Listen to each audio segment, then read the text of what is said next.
Fala pessoal, vamos para mais uma videoaula aqui, videoaula 9. Esse assunto vai ser sobre tolerâncias dimensionais. Então, há uma coisa que eu sempre me perguntei quando eu era aluno de engenharia mecânica. Na verdade, antes de entrar no curso, né? Por exemplo, como é que duas circunferências de mesmo diâmetro, aqui por exemplo, uma circunferência aí de 20 milímetros de diâmetro, né? Como é que ela conseguiria encaixar, como é que um eixo conseguiria encaixar aí nessa circunferência? Então imaginamos que isso aqui é um furo, né? Como é que o eixo ele iria se encaixar se os dois eles têm exatamente 20 milímetros? Então se a gente colocasse um em cima do outro, né? Seria tipo, como é que seria essa linha imaginária aí que existiria? E se a gente for pensar na realidade, isso aqui, essa superfície aqui, seria cheia de pequenas rugosidades, não é isso? Então como é que essas rugosidades iam se encaixar? Eu sempre fiquei pensando nisso, né? Mas é sobre esse assunto que a gente vai discutir nessa aula. Então, a gente pode chamar esse 20 aqui, 20 milímetros, de dimensão nominal, né? Essa vai ser só uma referência geométrica. Por isso que não faz sentido isso que a gente fez aqui, ó. Certo? Isso aqui na realidade não acontece. Isso aqui é só uma convenção para uma representação. Do que a gente vai chamar de dimensão nominal. Que são basicamente as nossas cotas, tá bom? A dimensão efetiva é justamente aquela que vai dar no paquímetro. Por exemplo, se você fizer uma peça, digamos que isso aqui fosse um eixo, tá? Isso aqui seria um eixo. Cada eixo que fosse fabricado, ele ia ter uma variação aqui, ó, talvez na casa dos milésimos de milímetros, mas ele ia ter uma variação, que vai ser a dimensão efetiva dele. Cada peça vai ter uma dimensão efetiva, que vai ser baseada naquela dimensão nominal. Vai ser uma variação em relação àquela dimensão nominal.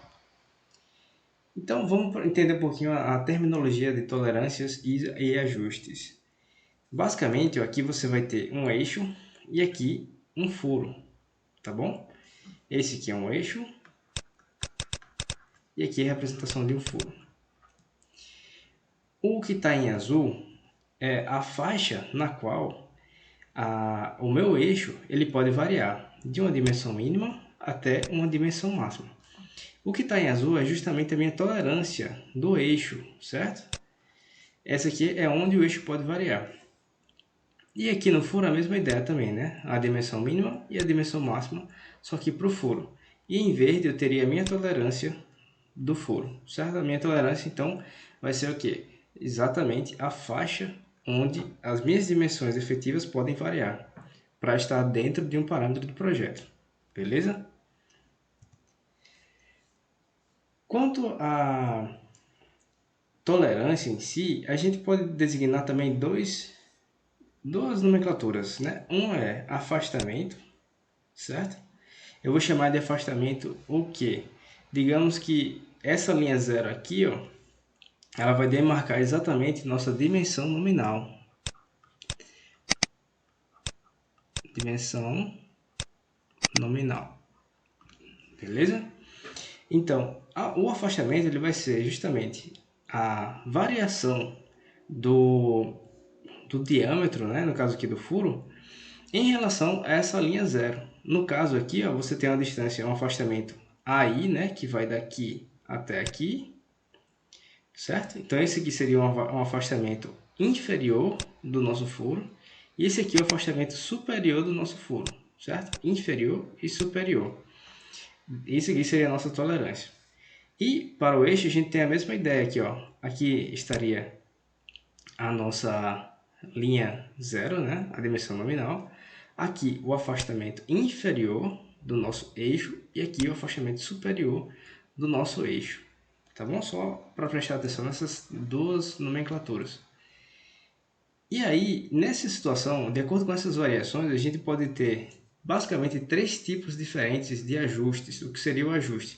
O ajuste seria o modo como uma peça ela vai se encaixar na outra. Então a gente teria aqui o ajuste móvel, certo? Ou folgado. No caso, seria o que? Apesar da variação aqui, apesar da tolerância do eixo e da tolerância do furo, eu sempre teria aqui ó, um espaço entre os dois, que eu vou chamar aqui de folga. Beleza? No caso de ajustes incertos, ou mistos, o próprio nome diz, né? Ajuste incerto, ou seja, pode ser que exista uma faixa aqui, ó, que ele tanto pode estar pressionando um ao outro, né? Totalmente em contato e sob pressão, que seria o caso de um ajuste de interferência, o que a gente vai chamar de interferência, né? Ou ele pode estar em folga, né? Pode ser ter alguns casos que ele tem uma folga aqui também, tá bom? Então por isso ele é incerto. E o ajuste fixo ou interferente, que no caso seria que, apesar da tolerância existir, mas em todos os casos, mesmo que essa tolerância aqui, mesmo que exista essa variação no Fourier e no eixo, mesmo que elas existam, eu sempre vou ter aqui no mínimo uma interferência mínima aqui, tá bom? Que é a interferência justamente o contato aqui, um certo um ajuste em que eu vou ter que colocar uma pressão para que esses dois possam se encaixar. Ou colocar uma pressão, ou eu posso aquecer uma peça para que ela dilate, né? E o eixo possa entrar. Mas como eu represento isso no desenho?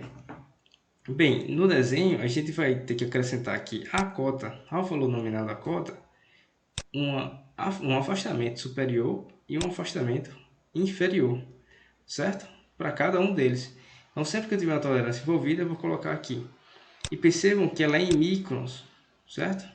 Ou micrômetros, beleza? E aqui pode variar em casa decimal. Aqui poderia ser, por exemplo, 250, certo? Ou poderia ser 0, tá bom? Sempre que tiver uma casa decimal aqui, eu vou acrescentar ela. Aqui, como só tem uma casa decimal, né? Não tem uma variação do tipo 150, aliás, não tem uma variação do tipo 15, né? Eu posso representar só 0,1 e tá tranquilo. Se esse afastamento inferior aqui fosse zero, ou seja, ele fosse exatamente o valor da cota nominal, eu poderia simplesmente colocar o zero aqui sozinho. Tranquilo? Simples, a gente vai ver mais detalhes lá na frente. Mas isso tudo aqui, essas tolerâncias, elas não são aleatórias, né? Existe uma norma para isso. A norma vai ser a NBR 6158. Então, por favor, vocês podem abrir ela e dar uma lida nela, por favor. Basicamente, ela vai nos dizer informações sobre o sistema de tolerância e ajustes, né? E de forma tabelada. Ela vai dar algumas tabelas interessantes para a gente, que a gente vai discutir. Basicamente, a ideia da norma é a gente garantir a intercambiabilidade. O que seria isso? Seria arranjar uma forma padrão que a gente pudesse produzir peças e que, se por acaso uma peça numa determinada máquina quebre, eu posso ir no mercado especializado e comprar essa mesma peça e ela vai ter a mesma tolerância envolvida. Ou seja, ela vai ter, quando eu for colocar ela no meu equipamento, né, ela vai ter o mesmo tipo de ajuste. Então, assim a gente consegue falar a mesma língua, tá bom? Essa norma ela vai definir também aqui o que a gente chama de qualidade de trabalho. A qualidade de trabalho, ela basicamente vai aqui de IT01, IT0, né, até IT16. O que significa IT? IT significa International Tolerance. Então, basicamente, ela vai dividir aqui nesses tipos de qualidade de trabalho, né? Então, cada qualidade de trabalho, ou seja, cada processo de fabricação, ela vai ter uma qualidade de trabalho inerente. E essa qualidade de trabalho, ela vai estar relacionada a uma tolerância específica, a um range, ou seja, a uma faixa de tolerância específica. Essa tabelinha é bem clássica, inclusive ela cai bastante em concursos, né? E ela vai dizer aqui para gente, para os eixos e para os furos, a faixa, a qual tipo de mecânica essa faixa aqui ela se refere, né? Aqui a gente pode ver que de IT01 a IT3 a gente tem uma mecânica extra precisa. Aqui é a mecânica corrente, onde existe a maior parte dos projetos de engenharia mecânica. E aqui é uma mecânica mais grosseira, para processos de fabricações que produzem peças com menos qualidade superficial. Então, basicamente, para o eixo aqui de IT01 a IT3, a gente vai usar essas qualidades de trabalho para calibradores. De IT4 até IT11, para acoplamentos no geral, né? Aquilo que eu falei. E de IT12 a IT18, para peças fundidas, soldadas ou laminadas, processos de fabricações mais grosseiros. Para o furo é a mesma coisa, a única diferença aqui é que ele vai considerar o IT4 a mais aqui para quando você tem calibradores. Por que isso? Porque fabricar um eixo, nesses tipos, aliás, colocar um processo de fabricação de retificação ou que melhore a qualidade superficial de um eixo é muito mais fácil do que de um furo. Porque o furo ele é interno, né? A gente vai ter que entrar com a ferramenta nele. Então, às vezes isso exige ferramentas mais específicas. Quanto à relação da qualidade de trabalho com o processo de fabricação. Aqui a gente tem essa tabelinha que é bem interessante, que ela vai dizer exatamente para cada tipo de qualidade quais seriam as suas aplicações. No caso, IT01, IT0 e IT1 para calibres de alta precisão, o 2 e 3 calibres de aparelhos de medida, né? Os processos de obtenção deles, lapidação, né? Que é o processo que garante a melhor qualidade superficial. IT4, né? Calibres e mecânica fina. IT5, mecânica precisa. 6 e 7, mecânica em geral. E de 8 a 11, mecânica ordinária, aparelhos e grandes máquinas. Esses dois aqui, né, estão relacionados a processo de retificação, ó, IT6 e IT7. Deem umas pesquisadas nesses tipos de métodos aqui. Vocês podem olhar, tem no YouTube, vocês vão encontrar vários vídeos que vão mostrar todo esse processo, tá? Isso aqui é algo que vocês vão ver mais na frente em uma disciplina específica do processo de fabricação mecânica. Mas vocês podem matar a curiosidade aqui desse processo. Se a gente tivesse na oficina, né, eu poderia mostrar para vocês agora como é que é esse processo. Torneamento a gente já conhece, brochamento também, né? Fresamento e alargamento, beleza? Do 8 ao 11 a gente tem torneamento, fresamento, brochamento, né? Então essas daqui são aquelas que a gente vai ver mais comuns, como eu falei.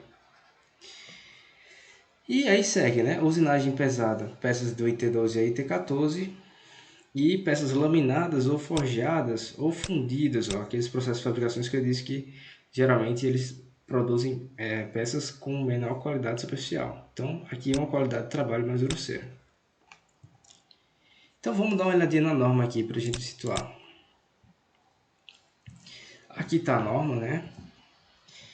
Vocês podem ler ela com calma, ela vai dar algumas definições antes, vai falar sobre alguns desenhos aqui explicativos. E uma coisa interessante que eu quero mostrar aqui é justamente a tabela que ela vai mostrar lá embaixo. Deixa eu chegar nela aqui. Aqui, ó. O que é essa tabela? Basicamente ele vai dar para a gente aqui, de acordo com os diferentes graus de tolerância, e para cada dimensão nominal, para cada faixa de dimensão nominal, por exemplo, acima ou até inclusive 3, né? 3 a 6 e inclusive 6. Então, para cada uma dessas aqui, eu vou ter uma tolerância fundamental, certo? Em relação a cada tipo de trabalho. O que significa isso? Significa que a minha faixa aqui de variação, por exemplo, para IT7, para uma dimensão nominal entre 3 e 6, seria de 12 micrômetros, ou seja, a tolerância vai ter que ser de 12 micrômetros, ou seja, a variação dos diâmetros da minha peça específica, ela vai ter que ser 12, certo? Ela não pode ultrapassar 12 micrômetros. Então vamos voltar lá para a apresentação. Para a gente seguir aqui, vamos ter que fazer algumas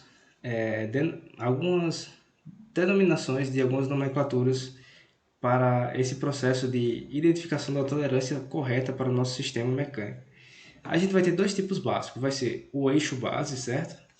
Onde vai ser aquele cujo afastamento superior do eixo é pré-estabelecido como sendo igual a zero, ou seja, afastamento superior do eixo igual a zero.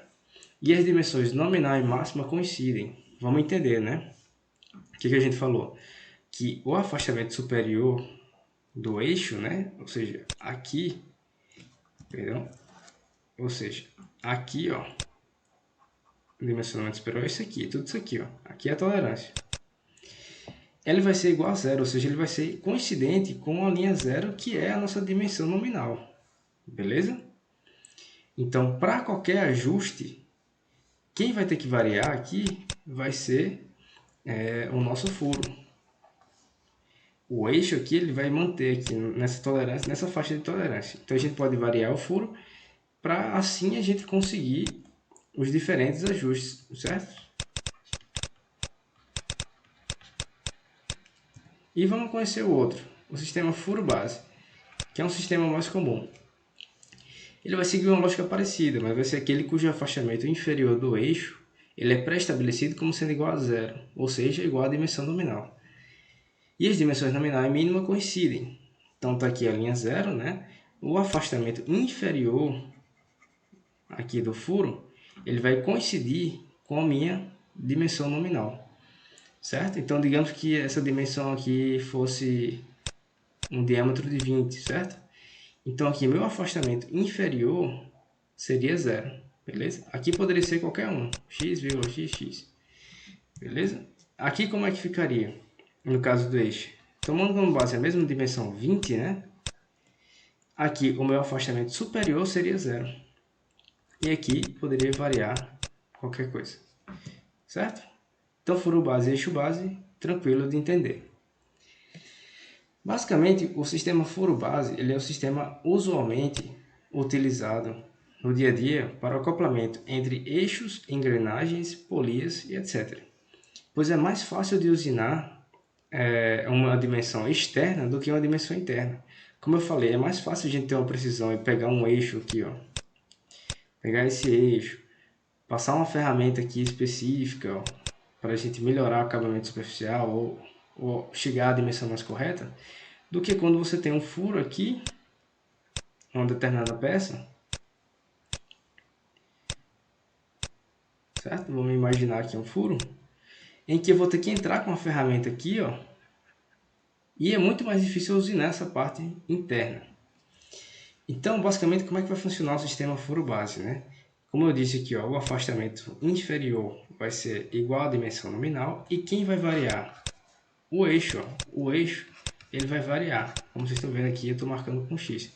Então, para cada um desses aqui, eu vou ter um tipo de ajuste diferente. E o sistema eixo base? O sistema eixo base ele é usualmente utilizado em ajustes, por exemplo, da capa externa do rolamento com a carcaça, certo? Ou de uma bucha intermediária pré-usinada, comprada pronta, né? Que a gente vai comprar pronto. Então, ela já vem daquele jeito, não tem como você fazer nenhum processo em cima dela. Então, assim, nesse caso, a gente usa o eixo base. Então, tá aqui, ó, o afastamento superior do eixo coincidente com a linha da dimensão nominal. E quem está variando aqui, ó, o furo. Então, o furo vai variar para você achar um diferente tipo de afastamento. Desculpa, um diferente tipo de ajuste. E como é que a gente vai escolher o furo base ou o eixo base? Vai depender. Depender de quê? Do custo, das exigências de fabricação, do consumo de material, da montagem e colocação em serviço e etc. Vamos ver alguns exemplos.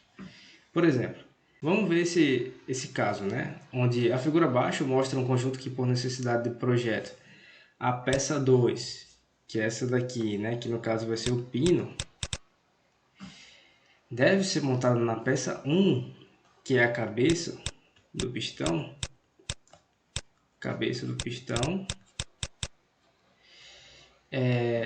com ajuste prensado. Então aqui, ó, ajuste prensado, certo?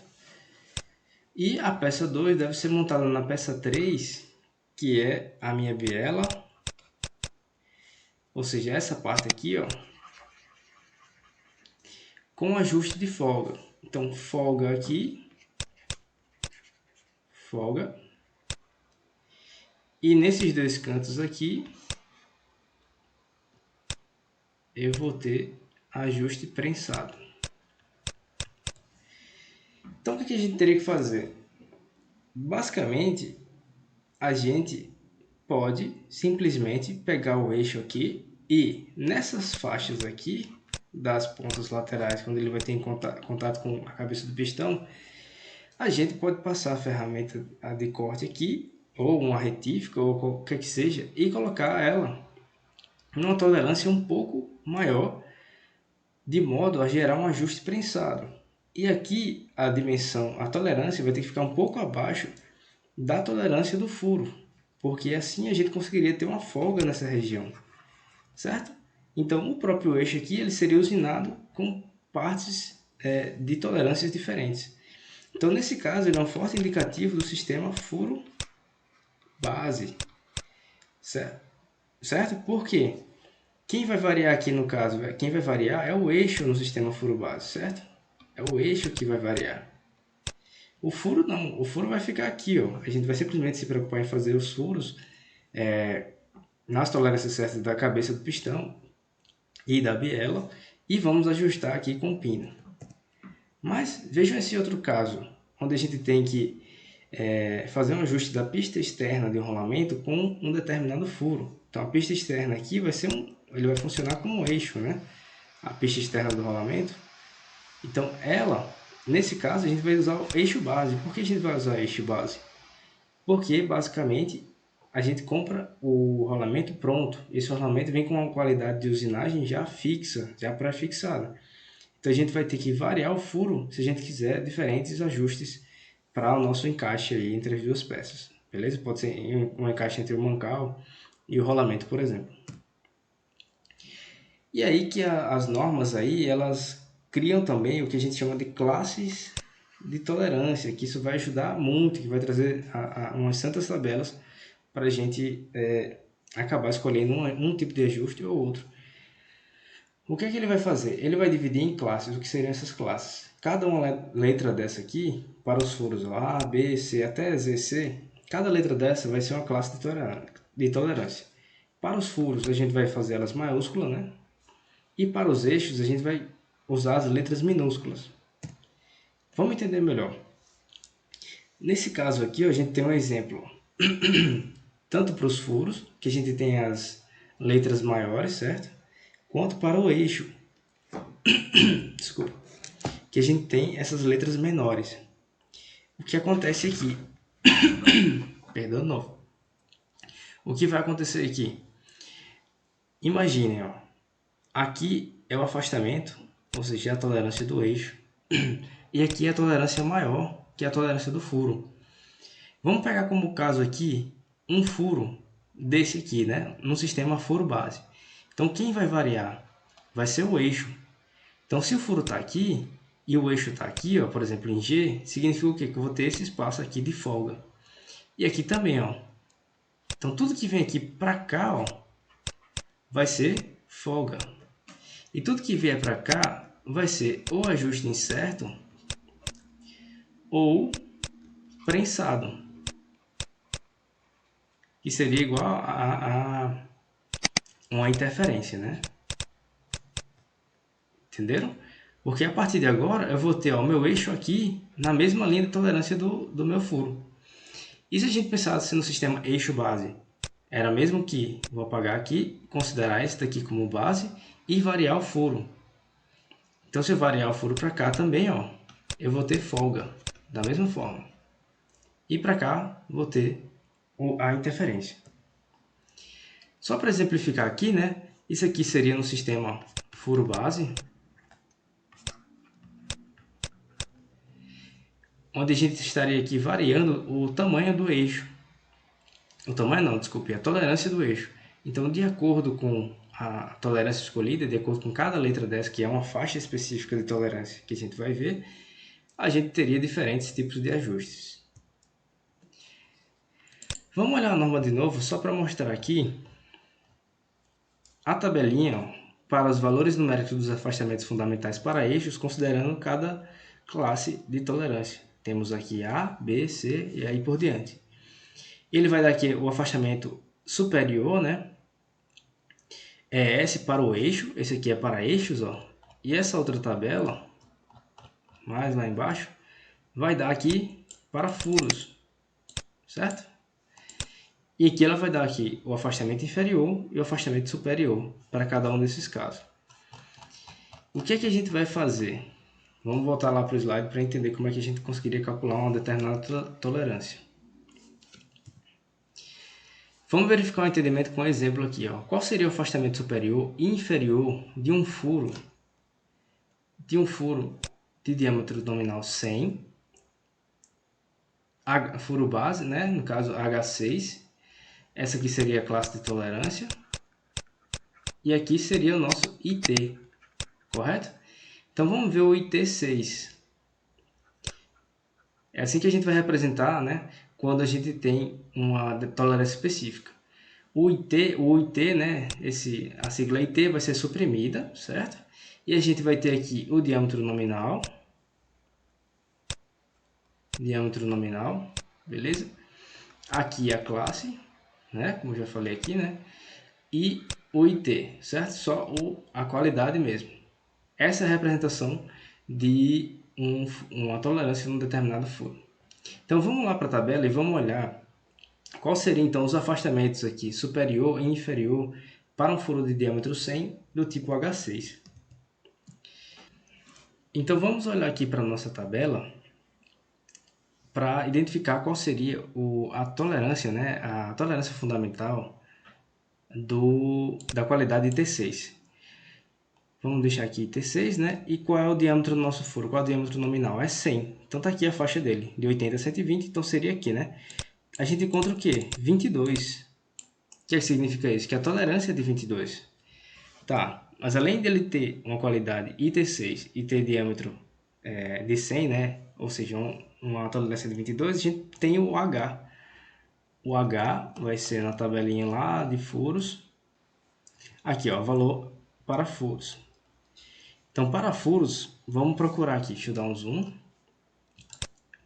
O que seria o H? Tá aqui o H, ó. O afastamento inferior, como vocês podem ver, é 0, porque a gente já viu, né, no sistema furo base, o afastamento inferior para o furo vai ser 0.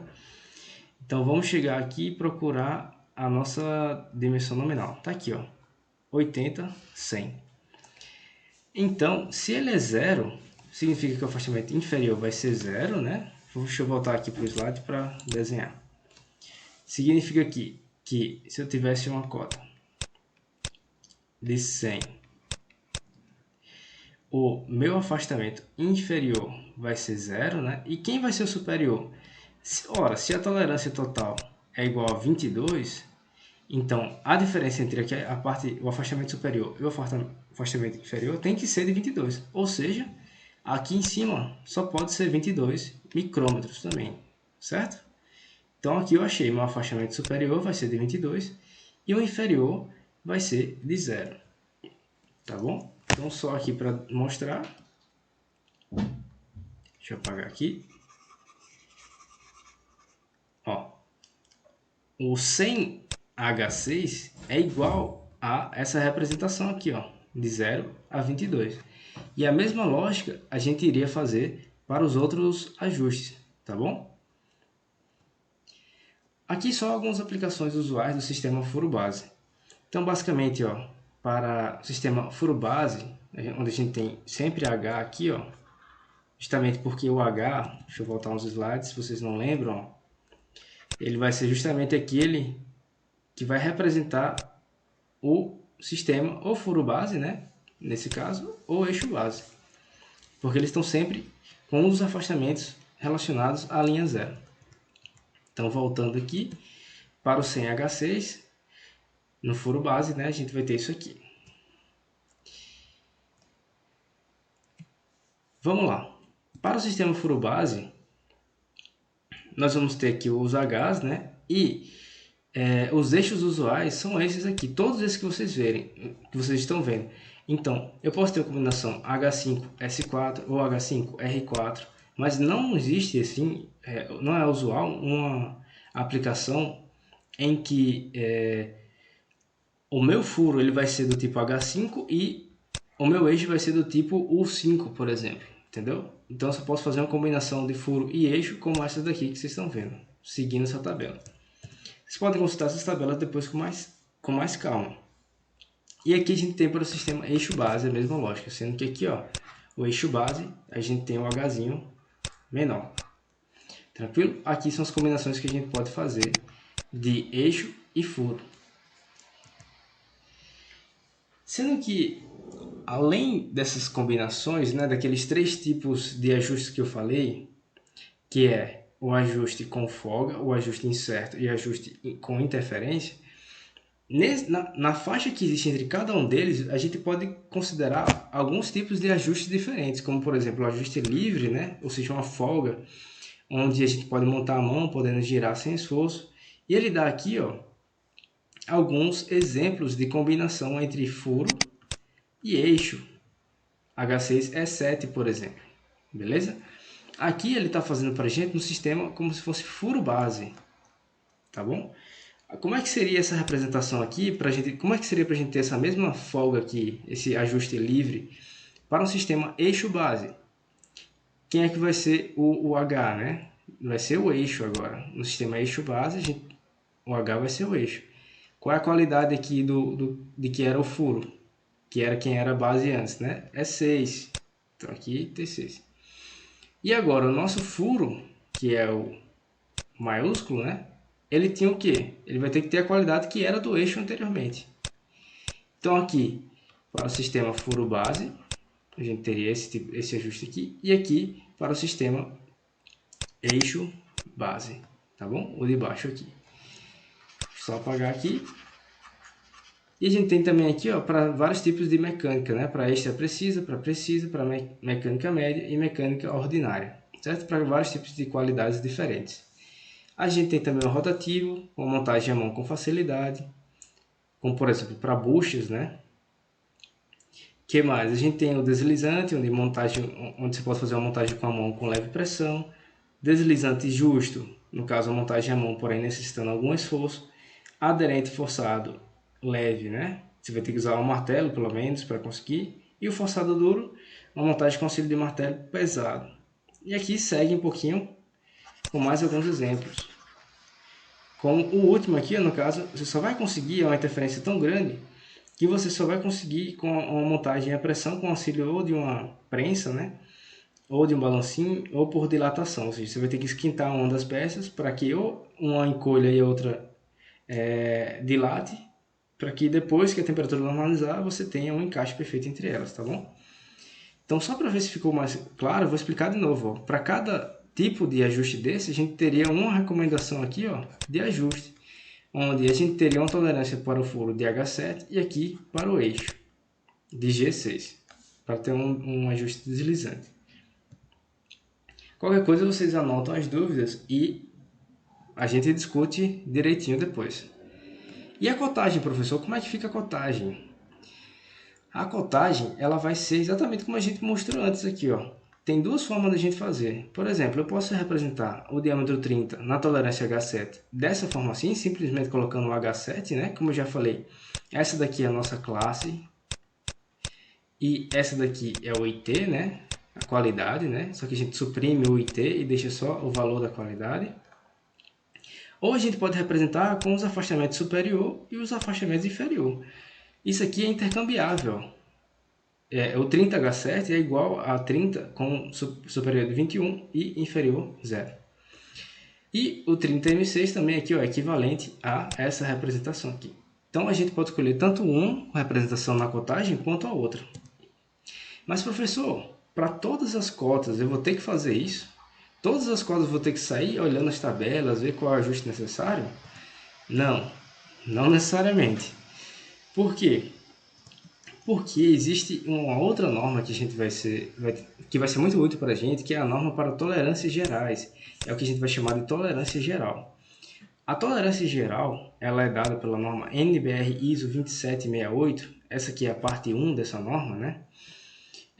Ela vai dizer aqui para a gente quais as tolerâncias gerais assim que podem existir numa determinada peça de acordo com a qualidade, de acordo com a qualidade que a gente quer para ela.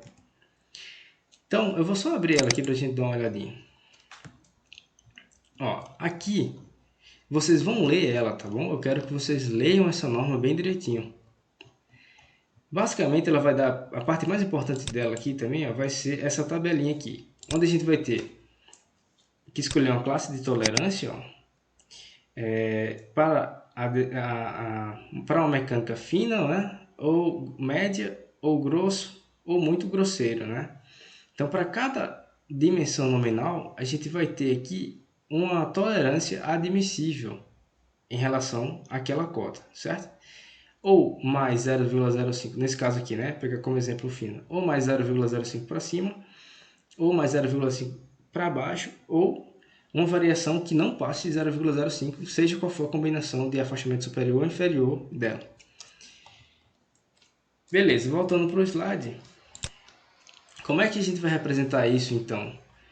A gente vai representar, quando a gente tiver uma cota específica, a gente vai representar lá, né? Vou dar um exemplo aqui, sei lá, 60 H7.